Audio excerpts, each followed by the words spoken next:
हाय traders. स्वागत है आपका traders club of India channel में। होप आप सब लोग ठीक है। तो स्टार्ट करते हैं बैंक निफ्टी का मार्केट एनालिसिस 26 दिसंबर का। कल 25 दिसंबर है, कल क्रिसमस है। तो कल अभी अगर किसी को प्राइस एक्शन बेस्ड ट्रेड करना है तो वो भी अपने लेवल मार्क कर सकते हैं।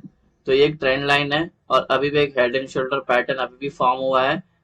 प्राइस कल यहीं पे ओपन होती है। ये टारगेट लॉन्ग करेंगे, ये टारगेट के लिए और ऊपर के सारे टारगेट ऐसे लेंगे। अगर सर काफी ब्रेक हो, अगर ये भी ब्रेक हो, ये जो सारे लेवल आप वीडियो को पॉज करके आपके चार्ट पे प्लॉट करके लेना। हमारा मेन इंट्राडे सेटअप डिस्कस करते हैं। ये 5 मिनट टाइम फ्रेम है। सेटअप डिस्कस करने से पहले आपसे रिक्वेस्ट करता हूँ, अगर आप चैनल पर नए हो तो प्लीज चैनल को सब्सक्राइब करना और बेल आइकन को हिट करना, जिससे मेरी सारी वीडियोस की नोटिफिकेशन आपको समय पे मिलते रहे। वीडियो को पूरा देखना, बीच में स्किप मत करना। हाफ इन्फॉर्मेशन लेके को नुकसान हो सकता है because we are not a SEBI register. और ये कल का हमारा न्यूट्रल पॉइंट है और नॉन ट्रेडिंग जोन है। ये डिसेंडिंग नैरो रेंज है और इनसाइड भी आया है, तो हमें ट्रेंडिंग डे देखने मिल सकता है 26 दिसंबर को। चार्ट पे प्लॉट करके लेंगे।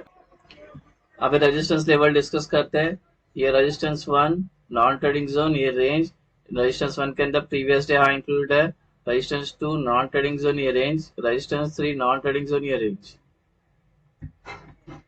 रेजिस्टेंस 4 नॉन ट्रेडिंग जोन, ये रेंज। 5 नॉन ट्रेडिंग जोन, ये रेंज। 6 नॉन ट्रेडिंग जोन, ये उसकी range. Support 1 non trading zone, ये उसकी रेंज। सपोर्ट 1 के अंदर प्रीवियस डे इंक्लूडेड है। सपोर्ट 2 नॉन ट्रेडिंग जोन, ये range. Support 3 non trading zone, ये range. Support 4 non trading zone, ये range. 5 non trading zone, range. 6 non trading zone, ये उसकी रेंज। रेजिस्टेंस और न्यूट्रल पॉइंट के रेंज डिस्कस हो गई। कोई रेंज समझ में नहीं आई हो तो वीडियो को पॉज करके वो रेंज आपके चार्ट पे प्लॉट करके लेना।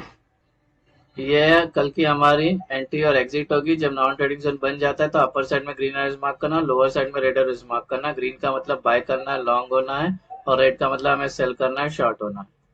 गाइस, इस सेटअप के दो इंपॉर्टेंट रूल है, तो ये रूल अच्छे से समझ कर लेना, क्योंकि निफ्टी में भी यही अप्लाई करना और इसके बिना हम ट्रेड में एंटर नहीं हो सकते। तो जो रूल नंबर 1 है, प्राइस को नॉन ट्रेडिंग जोन में होना चाहिए, ठीक है। तो अगर प्राइस एनटीसी आपको सारी जगह पे दिख जाएगी, इसका full form non trading zone. Suppose price इसके अंदर आ गई तो ये R1 मेट हो गया। रूल नंबर 2 जो है हमारा, प्राइस को नॉन ट्रेडिंग जोन में 15 मिनट सस्टेन करनी चाहिए। जैसे कि अभी इसके अंदर आगे रूल नंबर 1 हो गया, इसके अंदर सस्टेन करती है 15 मिनट या 15 मिनट के ऊपर, तो रूल नंबर 2 मेट हो जाएगी। फिर जिस साइड का ब्रेकआउट करेगी उस साइड का हमारा ट्रेड बनेगा। और जब कोई भी साइड का ब्रेकआउट करेगा और ट्रेड की बारी आएगी तो दो एंट्रीज, एक सेफ एंट्री है और एक एग्रेसिव एंट्री। इसके बारे में आगे बताऊंगा कि कभी लेना है और कैसे लेना है। मार्केट यहाँ पे क्लोज हो गई, कल यहीं पे ओपन होती है, उसको फ्लैट बोलते हैं।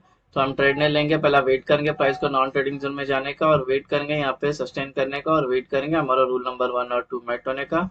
जैसे ही मेट हो जाता है फिर जिस साइड का ब्रेकआउट करके उस साइड का मार्केट बनता है। अभी डिस्कस करेंगे गैप अप। प्राइस यहाँ पर है, अगर गैप अप यहाँ पे ओपन होती है तो टेक्निकली नॉन ट्रेडिंग जोन में ओपन हो जाएगी, जो रूल नंबर 1 है इसी के अंदर सस्टेन करती है, तो रूल नंबर 2 भी मेट हो जाएगी। फिर जिस साइड का ब्रेकआउट करेगी उस साइड का हमारा ट्रेड बनता है। अगर एक गैप अप होती है और ये तुरंत गिरना स्टार्ट करती है या और ऊपर जाती है, अपने आप को यहाँ पे ये सस्टेन नहीं कर पाती, तो ऐसे में हम ट्रेड नहीं करेंगे जब तक प्राइस नॉन ट्रेडिंग जोन में नहीं आती है। तो ये गैप अप होती है और सपोज ये गिरना स्टार्ट करती है और इस नॉन ट्रेडिंग जोन में आती है, इसको सपोर्ट मिलता है, और यहाँ पे आने के बाद यहाँ पे रूल नंबर 1 और 2 मैट होता है। फिर ये जिस साइड का ब्रेकआउट करेगी उस साइड का ट्रेड बनता है। गैप अप अगर नॉन ट्रेडिंग जोन के बीच में ओपन हो रही है, कोई भी नॉन ट्रेडिंग जोन के बीच में, तो हम वेट करेंगे, प्राइस को पहले ट्रेवल करके नॉन ट्रेडिंग जोन में आना चाहिए, और वेट करेंगे हमारा रूल नंबर 1 और 2 मेट होने का। जैसे दोनों रूल मेट होता है फिर जिस साइड का ब्रेकआउट करेगी उस साइड का मार्केट बनता है। अभी गैप डाउन डिस्कस करते हैं। प्राइस यहाँ पर है, अगर गैप डाउन यहाँ पर ओपन होती है तो ये नॉन ट्रेडिंग जोन में ओपन हो जाएगी, जो रूल नंबर 1 है इसी के अंदर थोड़ा देर सस्टेन करती है, तो रूल नंबर 2 मेट हो जाएगी। फिर जिस साइड बनता है ऊपर जाती है या और नीचे गिरती है, यहाँ पे अपने आप को सस्टेन नहीं कर पाती, तो ऐसे में हम ट्रेड नहीं करेंगे, तो प्राइस नॉन ट्रेडिंग जोन में नहीं आती, जैसे थोड़ी देर पहले गैप अप में डिस्कस किया था। तो ये मिलता है और यहाँ रेजिस्टेंस मिलता है, और यहाँ रेजिस्टेंस मिलता है, और यहाँ 1 और 2 रूल नंबर 1 और 2 मैट होता है। फिर ये जिस साइड का ब्रेकआउट करेगी उस साइड का ट्रेड बनता है।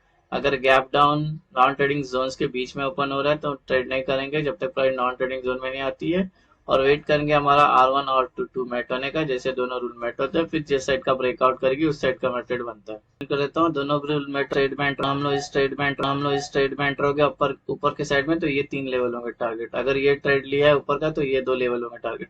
सेम वे यहाँ पे सस्टेन करके दोनों रूल मेट होकर ब्रेक डाउन आया तो नीचे का ट्रेड लिया तो ये 3 लेवल होंगे टारगेट। अगर ये नीचे का ट्रेड लिया तो ये 2 लेवल होंगे टारगेट। अगर ये वाला नीचे का ट्रेड लिया तो इसके नीचे जो S2 है इसके 2 लेवल होंगे टारगेट। सारे टारगेट आपको ऐसे लेना है और याद रखना निफ्टी में भी यही अप्लाई करना है। का डेटा डिस्कस करते हैं और ओआई का सपोर्ट और रेजिस्टेंस मार्क करते हैं। बैंक निफ्टी की आज एक्सपायरी थी, मंथली एक्सपायरी एक्सपायर हो गई, अभी नया बिल्डअप बना है।